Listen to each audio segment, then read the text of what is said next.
Morning बच्चों। Test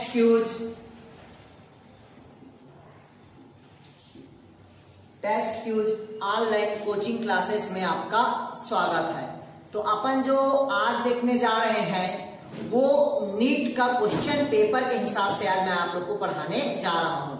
जो अभी करंट में क्या हुआ है, एग्जाम हुआ है। किसका एग्जाम हुआ भाई? नीट का। क्लियर हुआ? कब हुआ? 2020 में। क्लियर हुआ? 13 तारीख को, अभी सितंबर में। क्लियर है? सबसे पहले देखते हैं इससे जो क्वेश्चन आया था, वो क्वेश्चन आया था कहां से? आपका सेल डिवीजन से आया था। क्लियर है? तो सेल डिवीजन से सोचिएगा, सेल बायोलॉजी से, सेल डिवीजन से बहुत सारे क्वेश्चन आया था। जैसे कि पहला देखते हैं, इसमें पहला क्वेश्चन आया था आपका सेल साइकिल से आया था। सेल साइकिल मतलब कोशिका चक्र से आया था। कौन सा क्वेश्चन आया था देखिएगा, ये अवस्था कहलाता है हमारा, कौन सा अवस्था कहलाता है? G0 कहलाएगा। ये जो अवस्था होगा ये G1 फेस होगा। ये अवस्था कहलाता है आपका S फेस, ये कहलाता है आपका G2 और ये कहलाता है आपका M फेस कहलाता है। क्लियर है? क्वेश्चन पूछा था कि M फेस के बाद कौन सी अवस्था आती है। क्लियर है? मतलब पूछा था ये कि डिवीजन फेस के बाद कौन कहता भाई? डिवीजन फेस के बाद कौन सी अवस्था आती है। तो कौन सी अवस्था आएगी भाई? आपका G0 आएगा। ये क्वेश्चन आया हुआ था पहले आपका। क्लियर हुआ? और इसी में क्वेश्चन और पूछा था, इसके अलावा ये जो सेल साइकिल में जैसे M फेज मतलब डिवीजन फेज के बाद कौन आया? G0 अवस्था आया। फिर नेक्स्ट क्वेश्चन था कि G0 को किस अवस्था के नाम से जाना जाता है? तो इसको कहा जाता है आपका रेस्टिंग पीरियड कहा जाता है। कौन सा अवस्था होगा भाई? आपका रेस्टिंग पीरियड अवस्था कहा जाता है। क्लियर हुआ? ये क्वेश्चन आया था। इसके अलावा जो सेल डिवीजन है, क्या भाई? आपका सेल डिवीजन से आपका मियोसिस सेल डिवीजन से आया था। किसे आया था भाई? मियोसिस डिवीजन से आया था। क्लियर है? ये जो मियोसिस डिवीजन से आया था वो देखिएगा कौन सा आया था, क्योंकि मियोसिस डिवीजन 5 मतलब 2 अवस्था पे होता है। पहला होता है आपका मियोसिस प्रथम और दूसरा होगा आपका मियोसिस सेकंड होगा। तो मियोसिस प्रथम का होता है कौन सा अवस्था होगा? प्रोफेज होता है। क्या होगा? प्रोफेज प्रथम। इसकी 5 अवस्था होती है। किसकी? प्रोफेज फर्स्ट की 5 अवस्था होगी। इसी 5 अवस्था से क्वेश्चन पूछा था। देखिएगा कैसा क्वेश्चन पूछा था आपसे। जैसे मान लीजिएगा ये प्रोफेज क्या हुआ? फर्स्ट हुआ। इससे कितने अवस्था होती है? 5 अवस्था होगा। क्लियर है? पहला जो अवस्था होगा, ठीक, वो कौन सा अवस्था होगा? लैक्टोटीन। क्या होगा? लैक्टोटीन। दूसरा अवस्था होता है आपका जाइगोटीन। तीसरा होता है आपका पैकेटीन। चौथा होता है आपका डिप्लोटीन और 5वां होता है आपका डाइकाइनेसिस होता है। टोटल मिला के कितना स्टेप हुआ भाई? आपका 5 स्टेप। मतलब प्रोफेज सबसे लंबी अवस्था हुआ, मतलब कौन फेज होगा? Largest phase. क्लियर है?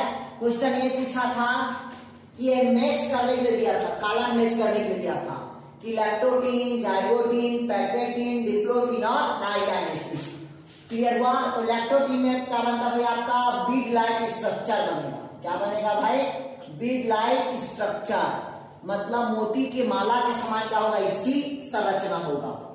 दूसरा जाइगोटीन। जाइगोटीन में क्या बनता है भाई? आपका सिनॉप्टिकल कॉम्प्लेक्स बनता है। क्या बनता है भाई? आपका सिनॉप्टिकल कॉम्प्लेक्स बनेगा। और इसी जो सिनॉप्टिकल कॉम्प्लेक्स होगा, क्लियर हुआ, इसको सिनॉप्सिस भी कहा जाता है। क्या कहा जाता है इसको?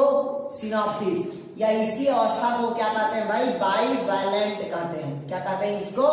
बाइवैलेंट कहेंगे। फिर पैकेटिंग में कौन क्या होता है भाई? आपका क्रॉसिंग ओवर होता है। क्या होगा भाई? क्रॉसिंग ओवर होगा। क्लियर हुआ? फिर इसके बाद क्रॉसिंग ओवर किसके किसके बीच होता है? तो दो होमोलोगस के नॉन सिस्टर क्रोमैटिड के बीच होता है। किसके किसके? नॉन सिस्टर क्रोमैटिड के बीच क्या होगा भाई? क्रॉसिंग ओवर होगा। क्लियर हुआ? डिप्लोटिड में किसका फॉर्मेशन होगा? कास्मेटा का फॉर्मेशन होगा। उसी को कहते हैं अपन कास्मा कहते हैं। क्या कहेंगे भाई? कास्मा कहते हैं। क्लियर है? डायकाइनेसिस में क्या होता है? टर्मिनलाइजेशन होता है। क्या होगा भाई? टर्मिनाइजेशन होगा।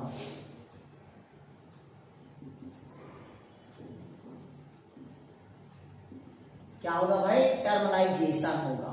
क्लियर है? इसी पांचों को क्या किया था? पूछा था अभी नीट में कि लेप्टोप्टिन से क्या बनेगा? Beat like structure. जाइगोटिन से क्या बनेगा? सिनेप्टिकल कॉम्प्लेक्स बनेगा। पैकेटिन से क्या बनेगा? Crossing over.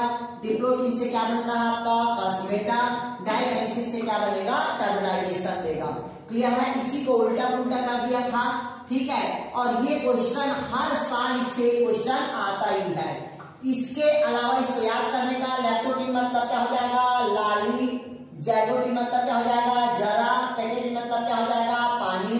डिप्लोटिन मतलब दे और डायकाइनेसिस मतलब दो। मतलब लाली, जरा, पानी, दे दो। क्लियर है? इससे एक क्वेश्चन हर साल आता है।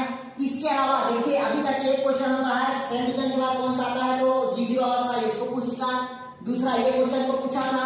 इसके अलावा तीसरा और क्वेश्चन पूछा था भाई सिनाप्सिस किस अवस्था में बनता है? तो सिनाप्सिस कौन सा अवस्था में बन रहा है? आपका जाइगोटिन अवस्था में बनता है। क्लियर है? इस क्वेश्चन को भी क्या किया था? पूछा था। मतलब सेल डिवीजन से टोटल कितना क्वेश्चन पूछा था? 3 क्वेश्चन पूछा था। क्लियर है? सिर्फ सेल डिवीजन से। क्लियर है? इसके अलावा देखिएगा ये जो जैसे मैं बताया लेप्टोप्टिन में क्या बनेगा? Beat like structure. जाइगोटिन में क्या बनेगा? सिनेप्टिकल कॉम्प्लेक्स। उसमें प्लस क्या बनाएगा? सिनाप्सिस, या उसे क्या कहते हैं अपन? बाइवैलेंट कहते हैं।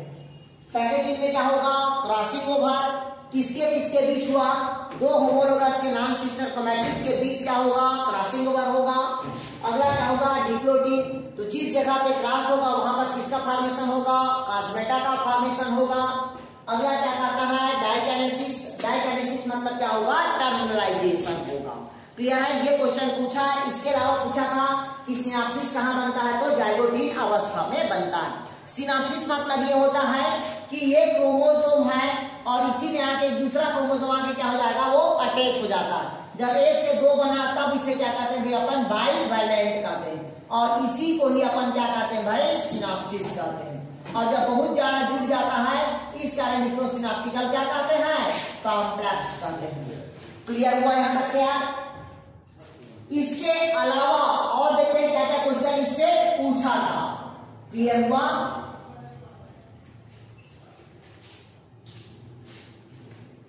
ठीक है?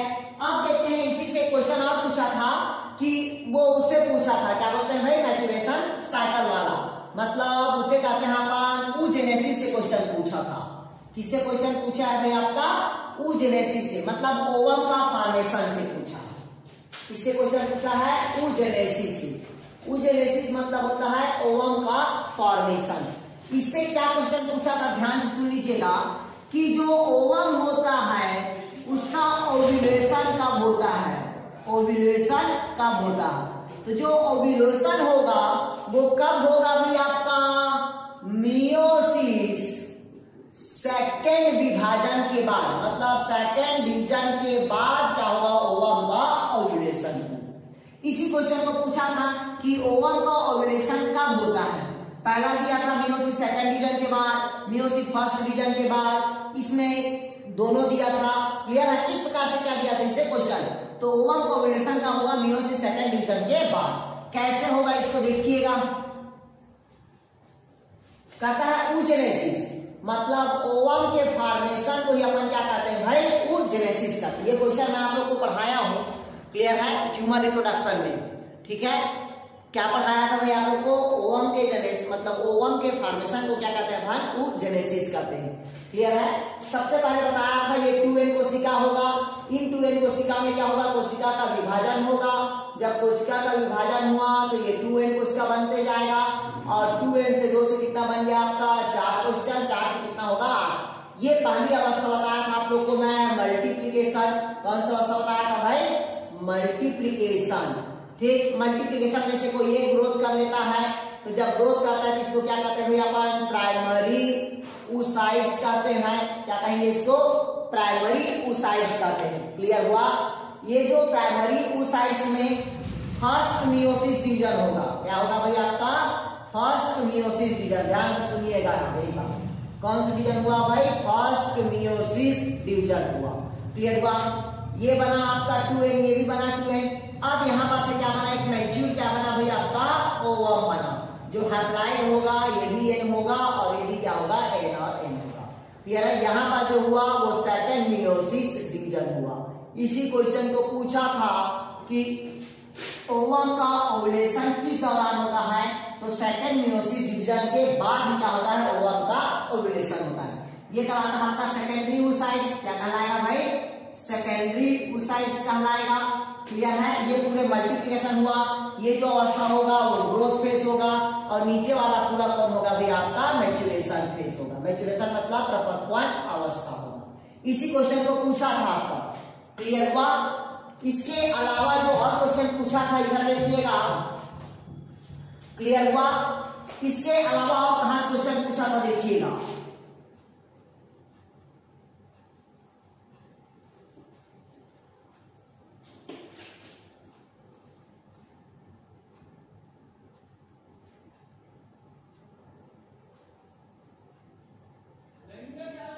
इधर देखिएगा। इसके अलावा जो क्वेश्चन पूछा था वो ओवरी से पूछा था। इससे पूछा है भाई आपका? ओवरी से। क्लियर हुआ? ओवरी मतलब क्या होता है भाई आपका? अंडाशय से क्वेश्चन पूछा था। क्लियर है? ये इसका अंडाशय है, ये ओव्यूल। ओव्यूल मतलब बीजांड की संरचना से क्वेश्चन पूछा था। तो बीजांड की संरचना से दो क्वेश्चन पूछा था। पूछा था ऐसा कौन सा फैमिली है, ऐसा कौन सा फैमिली है जिसका ओवरी क्या होगा भाई आपका? तिरछा होगा।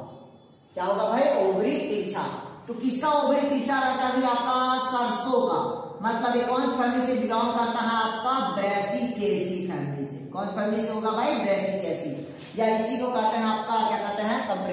कंप्रेसेटिव फैमिली बोलते हैं। क्लियर है? ये कौन सी फैमिली हुआ भाई आपका? Brassicaceae family. इसका ओवरी क्या होगा भाई आपका? तिरछा होगा। ये क्वेश्चन को पूछा था। इसके अलावा और क्वेश्चन पूछा था, ये बीजांड से पूछा था कि बीजांड का किस भाग प्लासेंटा से जुड़ा होता है।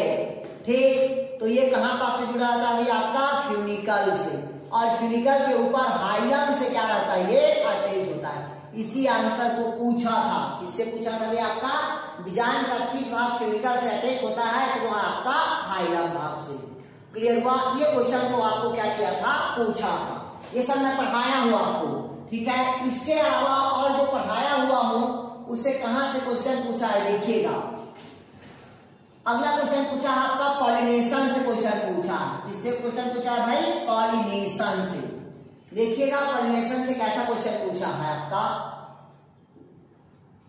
पॉलिनेशन, पॉलिनेशन मतलब क्या होता है भाई आपका? परागण कहते हैं। क्या कहते हैं भाई? परागण। तो परागण से कौन सा क्वेश्चन परागण में से पूछा था भाई आपका? क्रॉस पॉलिनेशन से पूछा।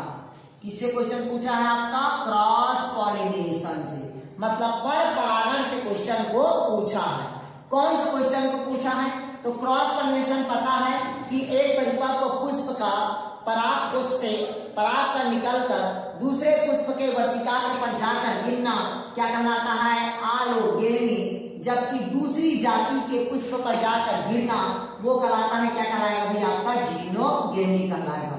और दोनों क्रिया को एक साथ अपन क्या कहते हैं भाई? अपन क्रॉस पॉलिनेशन कहते हैं। तो इसी क्रॉस पॉलिनेशन का जो टाइप्स है, जो प्रकार है, उसी में से पूछा है आपका हाइड्रोफिली को पूछा। किसको पूछा है भाई? हाइड्रोफिली को। कि जल में होने वाले परागण को अपन क्या कहते हैं? तो हाइड्रोफिली पूछा। क्लियर है? ये जो हाइड्रोफिली होगा इसका एग्जाम्पल को पूछा है। इसको पूछा है भाई एग्जाम्पल को।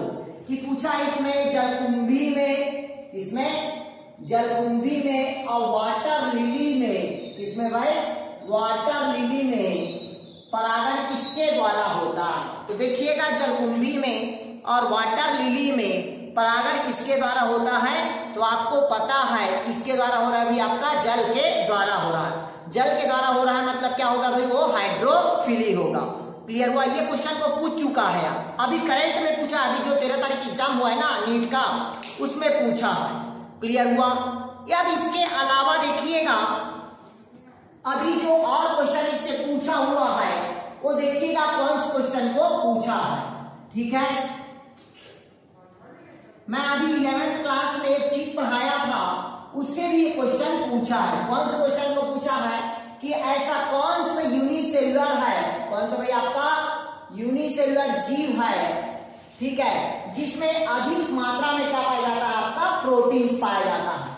क्लियर है? यूनिसेलुलर में अधिक मात्रा में जो प्रोटीन पाया जाता है वो कौन होगा भाई, आपका क्लोरेला होगा, और कौन होगा आपका स्पाइरुलिना होगा।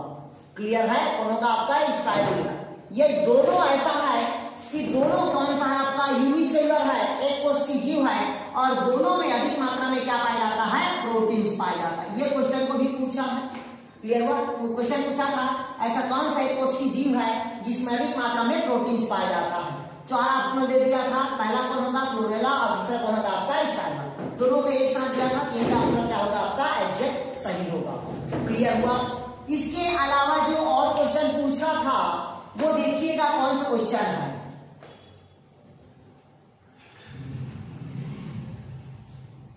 हाँ, इसके अलावा देखिएगा जो क्वेश्चन था आपका वो रिप्रोडक्शन थे के था, इससे था भाई आपका रिप्रोडक्शन से था। क्लियर है? हाँ, इसके अलावा और था आपका जो मैं परसों पढ़ाया हूं वो मेंडल के नियम से क्वेश्चन पूछा था। किससे पूछा था? मेंडल के नियम से।